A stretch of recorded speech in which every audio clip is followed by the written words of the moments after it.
आज हम देखेंगे ऐसे एक्शंस जिससे हमारी बॉडी पार्ट्स डरते हैं हमसे। सबसे पहले अगर हम ब्रेकफास्ट नहीं करते हैं तो उससे हमारा स्टमक डर जाता है। क्यों? क्योंकि उसके अंदर से जो एसिड रिलीज़ होगा वो उसको एसिड क्यों रिलीज़ होता है? ताकि डाइजेशन हो पाए। एसिड स्टमक से रिलीज़ क्यों होता है? ताकि उसमें डाइजेशन हो पाए। पर अगर यहाँ से खाना ही नहीं आया तो फिर वो डाइजेस्ट क्या करेगा? तो वहाँ पर जो स्टमक की अपनी वॉल्स है उसी पर वो एसिड नुकसान पहुँचाएगा उसे। फिर दूसरा, drinking less than 8 to 10 glass of water in 24 hours. अब 24 आवर्स में अगर हम 8 से 10 ग्लास पानी भी नहीं पिएंगे तो उससे हमारी किडनियाँ डर जाएगी। क्यों? क्योंकि किडनियों का काम है पानी को फिल्टर करना, तो फिर वो क्या करेंगे? अब अगर हम पानी कम पिएंगे तो वो ज़्यादा पानी बाहर नहीं जाने देगी, तो वो पानी और इलेक्ट्रोलाइट्स यानी जो सॉल्ट्स हैं, नेसेसरी सॉल्ट्स हैं, उन सबको रोक देगा, तो हमारी बॉडी में फ्लूइड जमा हो जाएगा। फिर अब अगर हम देर रात तक जगते रहेंगे और फिर सुबह उठेंगे ही नहीं तो इससे हमारा गॉल ब्लैडर एकदम टेंशन में आ जाएगा। गॉल ब्लैडर डर जाएगा। क्यों? क्योंकि उसकी ज़्यादातर एक्टिविटी जो वो अब एनर्जी को रिस्टोर करने का या हीलिंग करने का जो काम कर रहा है वो तो रात को ही करेगा। फिर अगर हम पुराना और ठंडा खाना खाएंगे तो हमारी स्मॉल इंटेस्टाइन डर जाएगी। स्मॉल इंटेस्टाइन क्यों डर जाएगी? अगर हम जो वार्म फूड और फ्रेश फूड खाएंगे तभी तो उसे उसके अंदर से चीज़ें एब्जॉर्ब करने के लिए मिलेगी। अब उसे कोई न्यूट्रिएंट ही एब्जॉर्ब करने के लिए नहीं मिलेगा तो स्मॉल इंटेस्टाइन तो डर ही जाएगा। फिर अगर हम नो फाइबर, बिल्कुल फाइबर वाला खाने में फाइबर है ही नहीं, सारा जंक ही जंक खा रहे हैं, तो उससे हमारा लार्ज इंटेस्टाइन डर जाएगा।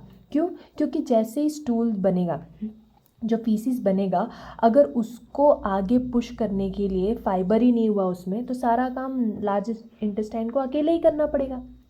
फिर अगर हमारी पूरे दिन में एक्सरसाइज कोई पार्ट ही नहीं, किसी भी तरीके की एक्सरसाइज अगर उसका पार्ट ही नहीं, हम एक ही जगह बैठे रहते हैं तो हमारी मसल्स डर जाएगी।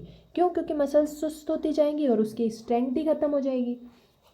फिर अगर हम बहुत सारी अल्कोहल ले रहे हैं, अगर आप बहुत सारी अल्कोहल ले रहे हो, डीप फ्राइड चीज़ें खा रहे हो, जंक फूड खा रहे हो, तो इससे आपका लिवर डर जाएगा।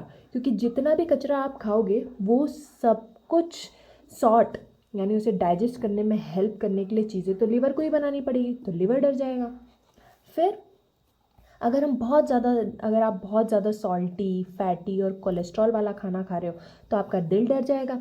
क्यों? ज़्यादा सॉल्टी खाओगे तो बोलते हैं ना, जहाँ पर सॉल्ट जाता है वहीं उसी के पीछे पीछे पानी भी जाएगा, तो पानी अगर शरीर में बढ़ गया तो ब्लड का वॉल्यूम बढ़ जाएगा।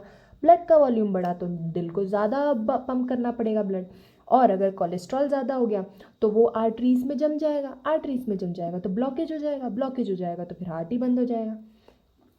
फिर नेक्स्ट, अगर हम बहुत ज़्यादा स्वीट खाते हैं जस्ट बिकॉज कि आपको स्वीट बहुत ज़्यादा पसंद है और आप स्वीट पे स्वीट खाते जा रहे हो तो आपका पैनक्रियास डर जाएगा। क्योंकि जितना स्वीट आप खाओगे उतना ही उसको इंसुलिन ज़्यादा रिलीज़ करना पड़ेगा।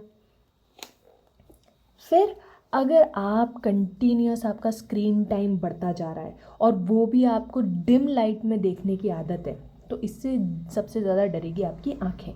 क्यों? क्योंकि पहले तो आपका स्क्रीन टाइम, जिसकी वजह से आप स्क्रीन को एकदम बहुत दूर रख के तो देखोगे नहीं, बहुत पास ही रख के देखोगे, तो उसकी वजह से एक तो आपका लेंस का फोकस हिल जाएगा, तो आपको बहुत पास में देखने की आदत हो जाएगी और दूर की चीज़ें आपको ब्लर दिखाई देगी, फिर तो आपका विजन खराब हो गया। प्लस जो डिम लाइट, अब डिम लाइट की वजह से आपकी स्क्रीन की सारी लाइट आपकी आँख की सेल्स पे पड़ेगी, तो जो आपकी आँख की सेल्स जो लाइट से ज़्यादा रोशनी से जो सेंसिटिव सेल्स होती हैं वो भी डैमेज होना शुरू हो जाएगी, इसलिए आपकी आँखें और डर जाएगी।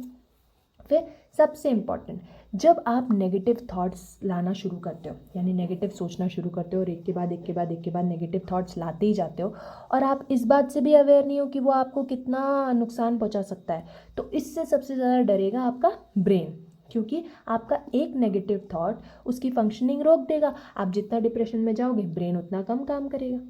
ओके, इसीलिए आपके बॉडी पार्ट्स कहीं आपको सुपरमार्केट में तो मिलेंगे नहीं, और अगर मिल भी गए तो मैंने नहीं बताया था, जो साइटोटॉक्सिक टी सेल्स हैं, लिम्फोसाइट, वो बाहर से किसी ऑर्गन को एक्सेप्ट नहीं करता है तो वो उसे मार देगा।